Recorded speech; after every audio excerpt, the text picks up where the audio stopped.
Pessoal, vamos lá. Iniciar mais uma aula aí, de leitura e interpretação de desenho mecânico, né? Hoje, então, pessoal, vou abordar sobre mais alguns elementos que tem, né, de informação em um desenho, que é a nível de rugosidade, né, que é o nível de perfeição da superfície, né, se eu quero deixar ela mais um nível, uma superfície mais, vamos dizer assim, grosseira ou mais polida, né? Aquele acabamento quase a nível de espelhado, né?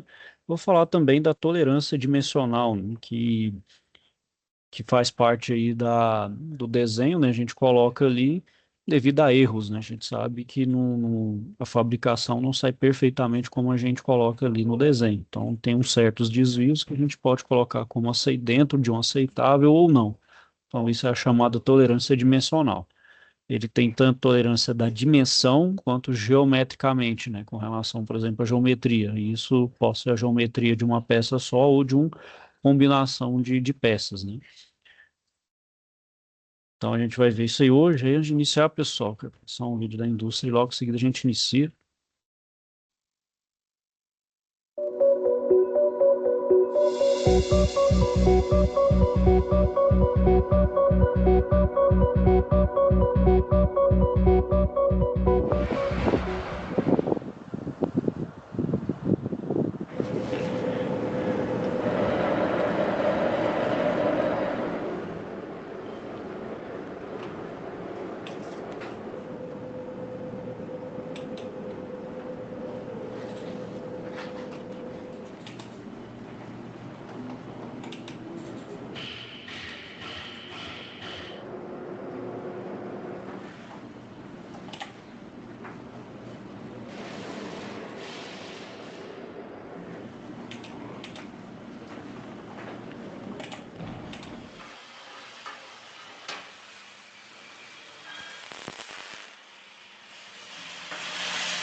That's the end of this feature on the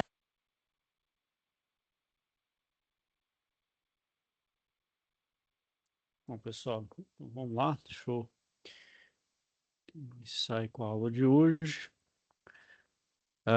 Bom, então, como falei, né, vou falar de alguns outros elementos que a gente encontra no desenho, que também nos dá importantes informações aí sobre como executar essa peça, né, conforme o projetista planeja naquele desenho, né.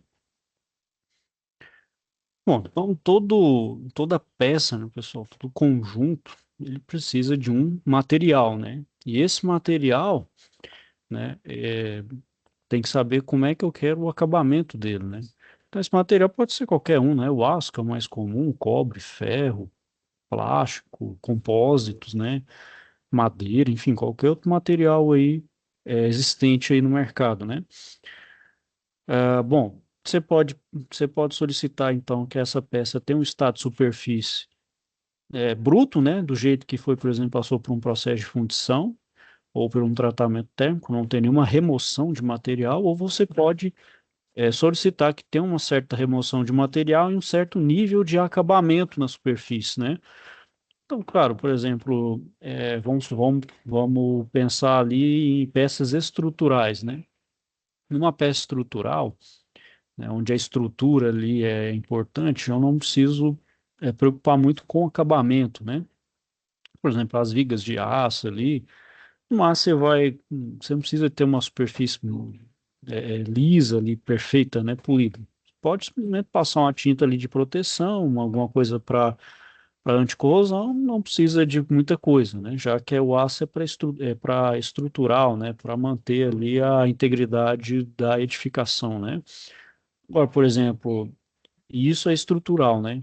Vou pegar do próprio automóvel, né? Então, aquela chapa ali que faz a estética do carro, aí sim, ela vai precisa de um nível de acabamento, de textura ali, né? Tem que ficar bem polido, né? Quase a nível de espelhamento, senão o carro esteticamente não fica legal, né? Fica feio. Então, preciso passar por um tratamento. Então, passo primeiro um tratamento térmico no metal, né? Para melhorar ali, por exemplo, a questão superficial, e depois eu passo, né? Aquela base ali que chama de prime, e depois ali a tinta e um verniz ali de acabamento, né? Basicamente é isso aí para o automóvel, né? Ter esteticamente ficar legal, né? Ficar bacana. E o aço estrutural, você não precisa, né, tanto dessa parte estética, o que você precisa garantir a integridade, que é aquela parte de estrutural é que é a sobrevivência do passageiro. Então não precisa de tanta acabamento nesse sentido. Bom, e então a rugosidade de superficial, eles vão ter essa simbologia aqui, né? Conforme é a BNT 8404 de 84. Então, quando eu tenho esse símbolo aqui, ó, pela letra A, quer dizer que é o símbolo básico, né? É o símbolo de rugosidade ali. Quando eu tenho esse aqui com um triângulo fechado, não é permitido, então, a remoção do material. Do mesmo jeito que a peça está ali, você tem que manter ela no seu estado bruto, né?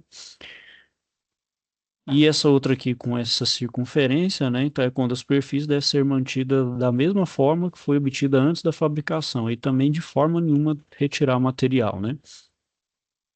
Bom, então dentro dessa simbologia vai ter alguns elementos dele aqui, ó, como está aqui, né? Então eles tem que ser complementados para dar o maior detalhamento possível, né? Então o primeiro que eu tenho aqui, ó, a letra A, eu tenho o valor da rugosidade superficial e pode ter dois valores, né? O máximo, o mínimo ou um só, né? Então, a rugosidade você pode dar em número, né, que é em micrômetro, ou pela sua classe de rugosidade. Cada classe aqui que vai do N1 ao N12 dá um nível de rugosidade aí, né, um nível de rugosidade em micrômetros, que é o milionésimo do metro, né. Então, o N1 é aquele que tem superfície mais, quase a nível de espelhado, né. Esse outro B aqui é o processo de fabricação, né, então é o que vai ser feito, né. Então, se ele vai ser fresado ou torneado, né? É um exemplo. Esse aqui da letra C, né, aqui embaixo, a letra C é pelo comprimento da amostragem. Então, é o tamanho utilizado para análise do material. Ou em qual comprimento ali da chapa eu vou deixar esse nível de rugosidade. Na letra D, que é onde está aqui, ó, nesse posicionamento, é a orientação das estrias, né? Então, quando a gente está, principalmente fresando, né? Quando a gente fresa, geralmente tem estrias, né? essas estrias, pessoal, também você pode determinar quais são a orientação. Então, pode ser a do tipo paralela, né? Então, as estrias ficam paralelas ou elas perpendiculares, né? Então, tem que estar dessa forma. Ou elas podem estar cruzadas em duas direções, então em formato de X. Quando é letra M, é muitas direções, então você pode fazer assim, então ela pode ter várias direções. Ela pode ser concêntrica, sou com a letra C, né? Então fica no formato redondo, ou ela fica radial, fica parecendo ali formato de uma flor, né? Então quem já viu ali um fresamento, por exemplo, ali, ó, fica quase um formato de uma flor, porque a fresa vai fazendo um movimento nesse sentido, só no sentido radial, né? Então, se não tiver, né, pessoal, um nível de estria que não tá, que está fora dessas opções, né? Então eu descrevo ela no meu desenho por uma nota adicional, né? Então não preciso utilizar, se não tiver uma estria que tenha representado, eu posso indicar ela numa nota adicional no desenho. A letra E que está aqui do lado esquerdo, né, que é o sobremetal, né, então o quanto de metal, né, caso ele venha passar por um processo de remoção, tanto que eu tenho que deixar então, na hora daquela primeira parte da fabricação, de metal a mais para poder fazer essa remoção. E por fim, a letra F pode ficar também do lado da letra C ali, né, que é do comprimento de amostragem, é o parâmetro, né, para definir a nível, né, o nível que as peças devem ser usinadas, considerando as saliências e reentrâncias, né? Então, isso aqui, pessoal, é a parte da rugosidade superficial. Bom, o outro elemento que a gente tem é a tolerância dimensional. Como eu falei para vocês no início da aula, quando a gente vai projetar, né, claro, a gente projeta ali um mundo ideal, né? A gente coloca ali as dimensões exatas, né? Depois de um dimensionamento, faz o desenho, detalhe. Só que a gente sabe, pessoal, que alguns fatores, nem sempre a fabricação, né? Você pode fabricar ali 1.000 peças, pode fabricar em lote de 1.000 peças. Aquelas 1.000 peças ali não vai ficar exatamente igual a outra. Vai ter um certo nível ali de divergência de dimensão. Por uma série de fatores, né? Pode ser por inexperiência do operador, né? O cansaço mesmo, né? O operador já opera um pouco mais desatento, ou a minha máquina já está com desbalanceamento, então ela vibra, ela está vibrando em excesso, e essa vibração, então, ali ela compromete a fabricação, né? Usina ou fresa de uma forma errada. A minha ferramenta de corte já pode estar já em uma fase final ali de vida útil, já não tem mais a mesma afiação, né, como era no início. Agora já pode estar falhando totalmente, então ela também vai gerar uma peça com erros, né? Enfim, são vários fatores aí, né, que podem estar contribuindo para essa falha na dimensão, né? Então, para isso, pessoal, quem projeta a máquina, ele tem que levar isso em consideração. Então, ele pode falar assim, bom, essa peça pode ter tantos milímetros ali de uma dimensão e variar entre meio milímetro para cima ou para baixo, né? Como diz, é uma tolerância, né? O tanto de erro que pode se admitir.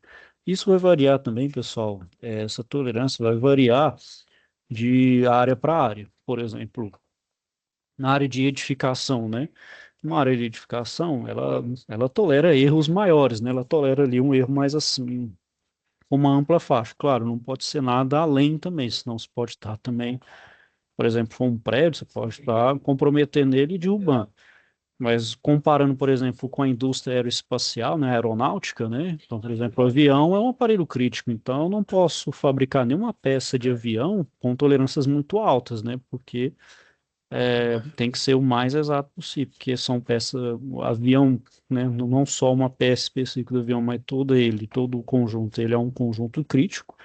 Tem pessoas que estão ali, tá no ar, você pode estar matando ali até quase 1.000 pessoas, né? Então tem que ter um nível de tolerância bem baixo mesmo, né? Quase exato, né? Então, por exemplo, vai fabricar uma peça na área da aeronáutica, então o meu operador tem que ser extremamente experiente, atento, a minha máquina tem que ser bem precisa, ou seja, já é um valor agregado bem maior, né? Então, isso também implica, pessoal, para eu diminuir esse nível de tolerância, querendo ou não, implica em custo, né? Então, os materiais são mais nobres, o operador tem que ser mais experiente, né? A minha máquina tem que ser melhor, né? Tem que ser mais robusta, né? Tem que ser mais bem calibrada, a ferramenta mais cara, tem que estar sendo afiada sempre da forma correta ou trocar, né? Se for uma pastilha, né? Então, isso implica em custo. Ó, outras áreas não vai precisar tanto de uma tolerância maior. Vamos certas máquinas aí, uma máquina hidráulica, né, algumas máquinas aí de operação, não precisa, por exemplo, de ter tanta tolerância, por exemplo, igual um avião, né? Então, isso vai variar de área para área, né? Bom, e então, pessoal, essas peças mecânicas, elas têm que ser intercambiáveis, né? Então, ela tem que seguir um padrão de produção, né? Então, para que possam ser substituídas quando for necessário. Então, a gente tem que lembrar que essas peças, né, se for uma peça de desgaste, ela vai chegar a uma vida útil, vai necessário colocar uma outra. E essa outra peça, então, tem que ser fabricada dentro do padrão para encaixar ali no conjunto. Então, dentro do nível de tolerância padronizado, dentro do aceitável. Então, no desenho técnico, a gente aplica juntamente com a cotagem técnica uma série de anotações, então, em símbolos, né?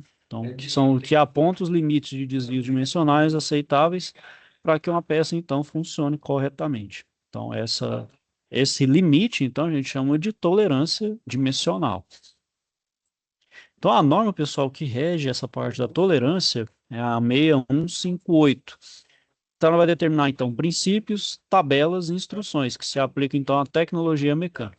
E tem como alvo permitir a escolha correta de tolerâncias e ajustes, com o objetivo de fabricar peças intercambiáveis com dimensões até 3.150 milímetros. Então, o furo, né, corresponde à descrição da característica interna de uma peça, incluindo elementos cilíndricos ou não. Então, quando um possui afastamento inferior, ele é chamado de furo base, né? Então, quando isso é dado conjunto, né? Quando eu tenho um conjunto, furo eixo, né? Bom, no desenho, pessoal, como é organizada essa parte da tolerância, né? Então, eu tenho a chamada linha zero, né? Que é a chamada linha de referência, né? Que é a indicação da dimensão nominal. Eu tenho a dimensão nominal, né? Que é é a dimensão mesmo que ela foi projetada, né? Então, ela é maior, né? Então, aqui eu tenho 30 milímetros, por exemplo, de diâmetro dessa peça. E os afastamentos, né? Esses dois afastamentos que são os números menores, que pode ser tanto os dois positivos, ou um positivo e outro negativo, ou os dois negativos. Não tem uma via de regra. Pode ser afastamentos superiores ou inferiores, né? Bom, então, pessoal, quando a gente vê aí, né, a gente tem a chamada, então, dimensão efetiva, né? Então, quando você fabrica ali, você mede, você corresponde ao valor obtido após a medição do elemento, né? Então, essa, vamos dizer assim, aquela dimensão real, né? Tem a efetiva local, né? Que é a dimensão medida entre dois pontos opostos, e a dimensão limite, né? Que é entre a dimensão mínima e a máxima.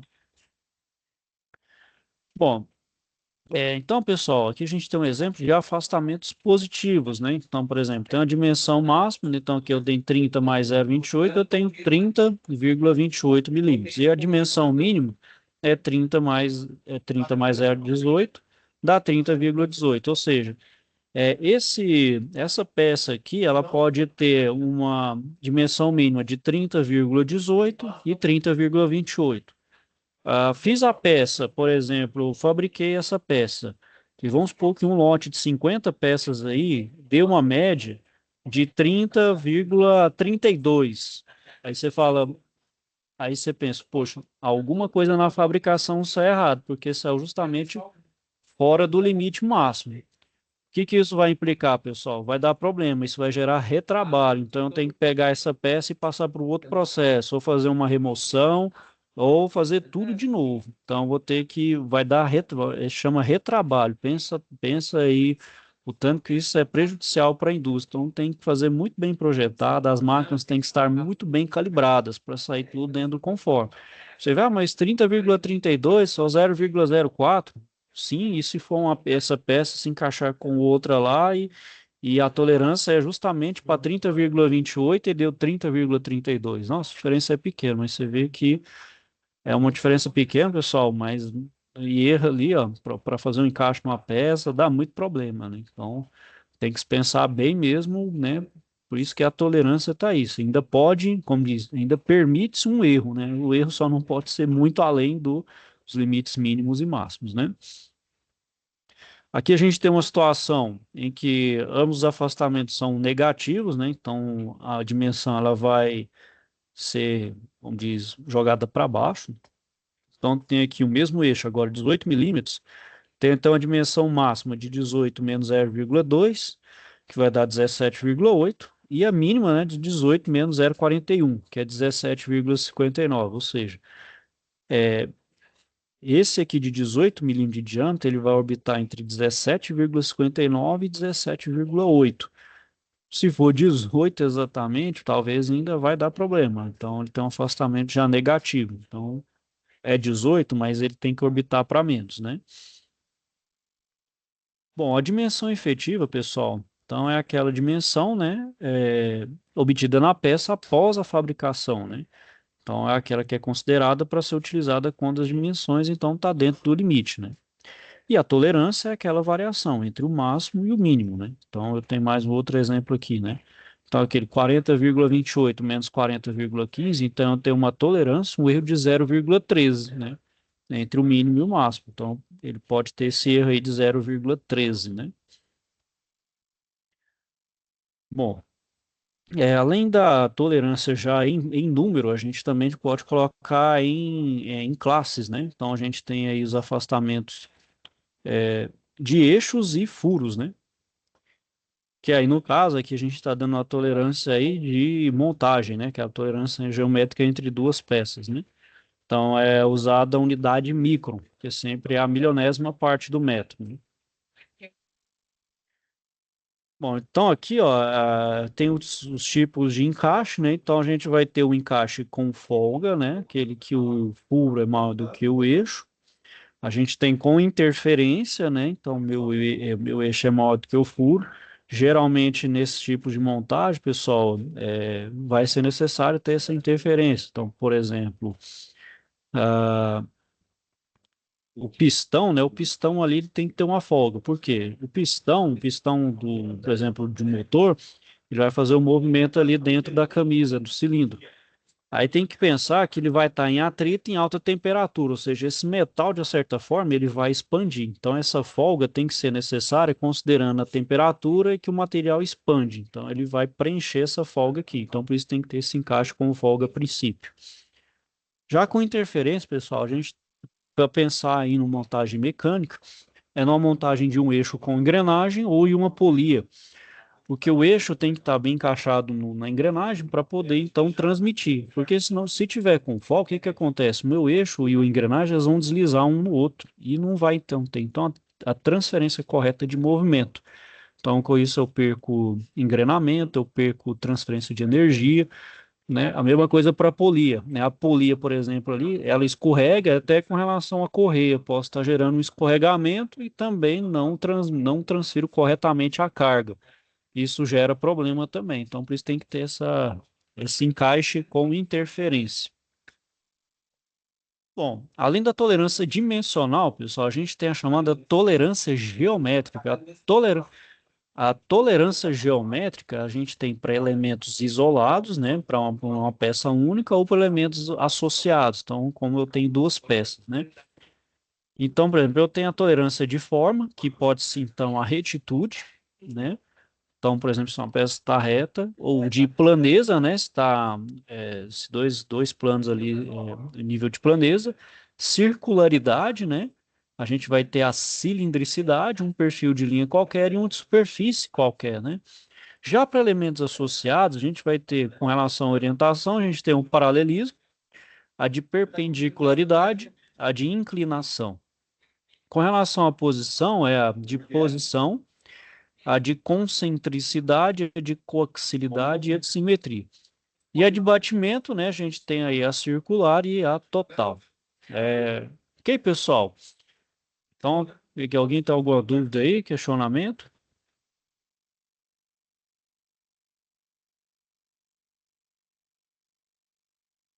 Não, senhor professor, tá tudo de boa aqui. Certinho aí? Então, pessoal, na próxima aí vocês vão fazer a mão na massa, vão fazer uns desenhos aí, interpretar uns outros aí, beleza? Professor, Pode falar, velho. fiz a superação lá aqui. Eu quero ver se tá mais ou menos certo. Eu tava meio com. Não é com dúvida, mas não sei se tá certo. Vou Ó, te eu posso, mostrar aqui. tá? Será que a câmera pega? Certo. Calma aí, professor. Beleza.